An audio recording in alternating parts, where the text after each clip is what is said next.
मेरे ताऊजी काफ़ी दिनों के बाद जबलपुर से होते हुए किसी काम के लिए बाहर गए थे और आते वक्त भी उन्हें यही रास्ता पकड़ना था, क्योंकि यहाँ का जो सबसे सरल रास्ता था वो यही था।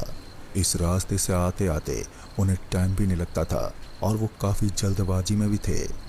रास्ता काफ़ी वीरान लग रहा था। रात के दोनों तरफ झाड़ियाँ ही झाड़ियाँ थी और वहाँ पर एक अजीब सा और गहरा सन्नाटा पसरा हुआ था। इस सन्नाटे के बीच से अपनी गाड़ी को निकाल पाना काफ़ी भयभीत करने वाला माहौल बन गया था, लेकिन आज से पहले मैंने कभी भी डर से सामना नहीं किया था। इसलिए मैं बिंदास होकर गाड़ी में म्यूजिक बजाकर आराम से चले जा रहा था। इसी बीच मुझे ज़ोर से टॉयलेट लगी और टॉयलेट करने के लिए मैंने अपनी गाड़ी को साइड में लगा दिया। तभी मैंने देखा कि बाहर की तरफ मुझे काफ़ी सारे पीपल और भी अन्य पेड़ नज़र आ रहे थे और आज से पहले मैंने कभी भी एक साथ इतने सारे पीपल के पेड़ को नहीं देखा था। फिर उसके बाद जब मुझे लगा कि यहाँ पर मेरे टॉयलेट करने का यही एक उचित स्थान है, तो फिर मैं उन पेड़ों की तरफ चल दिया, क्योंकि पेड़ वहाँ पर इतनी घनी मात्रा में छाए हुए थे कि मैं पेड़ के नीचे टॉयलेट करने पर मजबूर हो गया था। फिर उसके बाद मैं हल्का होने लगा और फिर कुछ देर तक तो मैं वहीं घूमता रहा, क्योंकि जैसे मैं गाड़ी में बैठता था तो मेरे जी घबराने लगता और मुझे चक्कर आने लगते थे।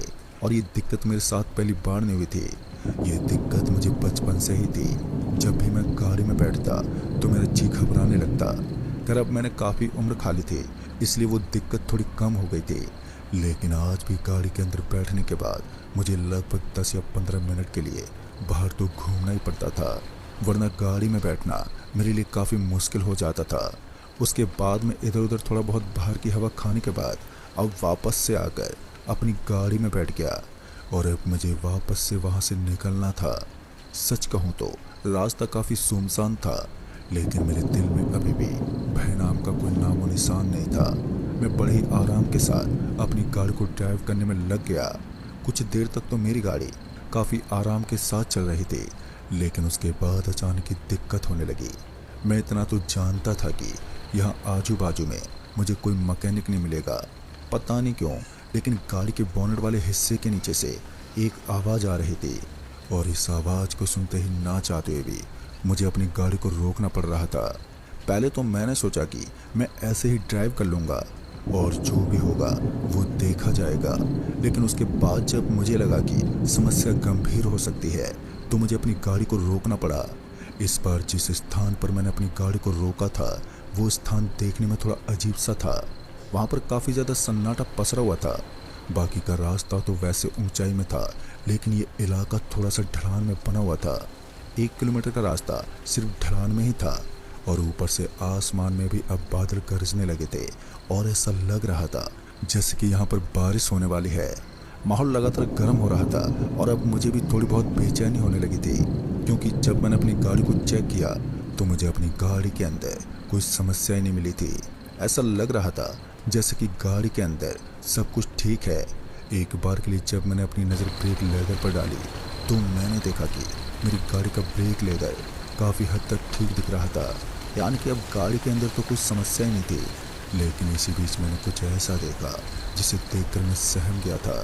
तभी मैंने देखा कि सामने की तरफ एक पेड़ था जो कि कटा हुआ था। शायद वो पीपल का ही कोई पेड़ था और उसके नीचे मुझे एक महिला सड़क पर लेटी हुई दिखाई दे रही थी। उस महिला का शरीर जख्मी हालत में था, पर मैं किसी भी इंसान को इस हालत में नहीं देख सकता था, इसलिए मैं जल्दी से भागकर उसके पास गया। मैंने देखा कि उसका सर कटा हुआ है और उसके सिर से खून निकल रहा था। मैंने तुरंत उसे उठाने की कोशिश की, लेकिन मेरी ताकत उसके शरीर के सामने कमज़ोर पड़ गई। उसके बाद मैंने उस औरत को उठाने की भी कोशिश की तो उसे हल्का होश आया और वो बेजान आवाज़ में बोली, मुझे हॉस्पिटल ले चलो। उसके बाद मैं गाड़ी को उसके पास ले आया। ताज्जुब की बात तो ये थी कि इतनी ख़राब स्थिति में होने के बावजूद भी वो महिला अपनी जगह से किसी तरह उठकर मेरी गाड़ी के अंदर बैठ गई। एक बार के लिए तो इस चीज़ को देखकर मैं भी काफ़ी हैरान हो गया था, लेकिन उसके बाद मैंने सोचा कि बेचारी की हालत काफ़ी ज़्यादा बिगड़ गई है, इसलिए मैं इसे जल्दी से हॉस्पिटल पहुंचा देता हूं।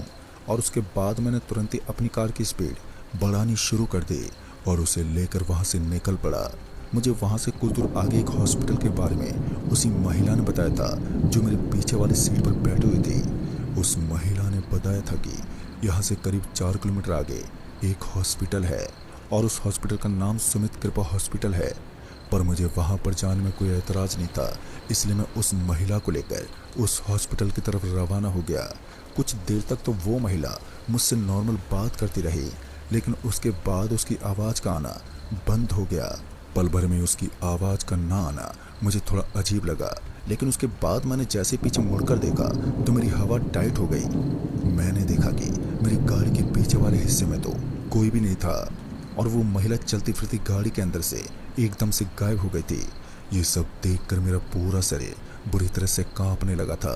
मैंने गाड़ी को वहीं पर रोक दिया और उसके बाद गाड़ी से नीचे उतरा, क्योंकि अब तक एक बात मेरे दिमाग में चली गई थी कि आज मेरे साथ धोखा हुआ है, और ये धोखा मुझे किसी इंसान ने नहीं बल्कि एक भूत ने दिया है जो मेरी गाड़ी में सवार था और अब वो गायब हो चुका है। मुझे इस चीज़ का एहसास हो रहा था कि मैं एक डेंजर जोन में हूँ और वहाँ से निकलना बेहद ही मुश्किल होगा, लेकिन इन चीज़ों को बर्दाश्त करने के अलावा मेरे पास कोई दूसरा ऑप्शन भी नहीं था। अब तक जब मुझे पता चल गया था कि वो कोई इंसान नहीं थे, तो मेरा यहाँ पर रुकना एक पल के लिए भी ठीक नहीं था। इसलिए मैंने वापस से अपनी गाड़ी को मोड़ना शुरू कर दिया और मैं वहाँ से वापस निकलने लगा।